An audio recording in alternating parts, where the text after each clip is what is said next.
By the time I started high school, I had done every kind of drug you could possibly imagine. I introduced her into that part of life and that lifestyle.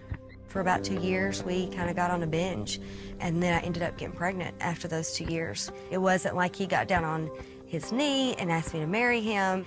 You know, it was like, hey, I'm pregnant, we are gonna have to get married. It was just hard because I was like, really, this is not what I wanted for my life. And I had a tendency to blame him.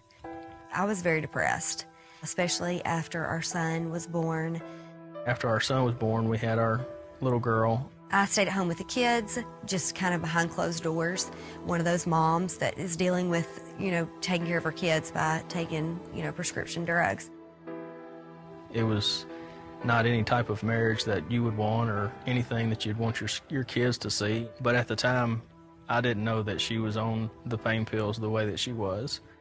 I was just screaming, yelling, mad, irritated all the time because of my depression and because I was constantly looking elsewhere to try and find my happiness.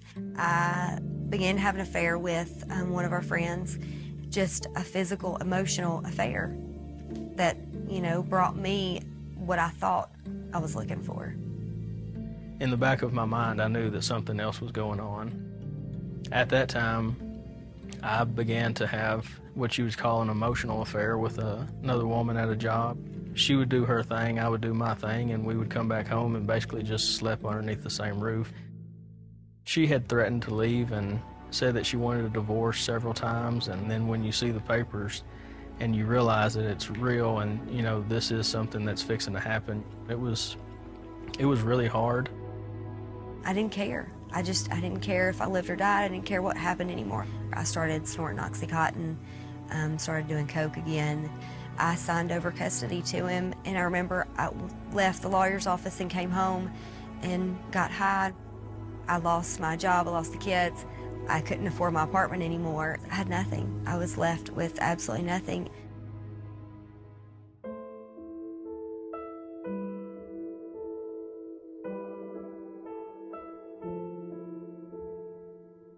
I remember days being extremely hard because I couldn't talk to the kids.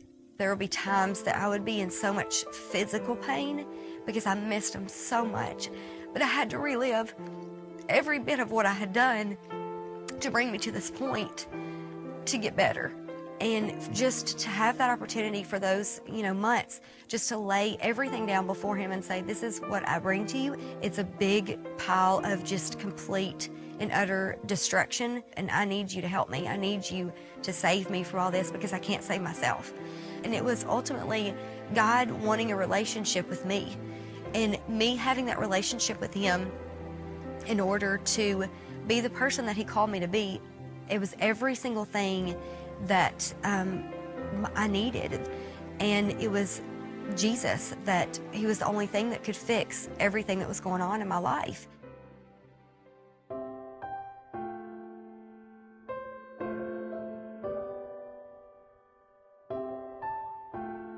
Got to see the kids, you know, very rarely at the very beginning, because Jeffrey was, of course, very standoffish, and I wanted to like rush in and rush back home and like everybody to see this great change that I had made.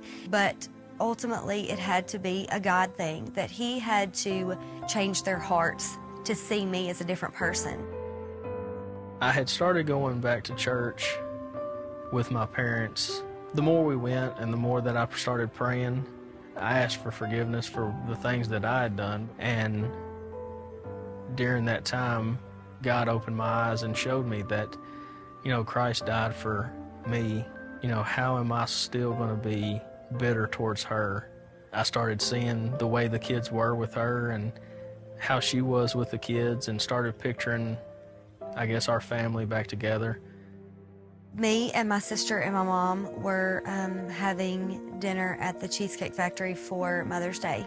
Even though I didn't have custody of my kids, I was going to celebrate the mother that I was going to be. I remember looking around the corner and I saw Jeffrey and I saw the kids. They walked over and Jeffrey got down on bended knee, and he was like, you know, I know that there has been so much that we have said and done to each other. There's been so many different things that we've done to hurt each other, and I want you to know that I forgive you. We were just wondering if you would marry us again.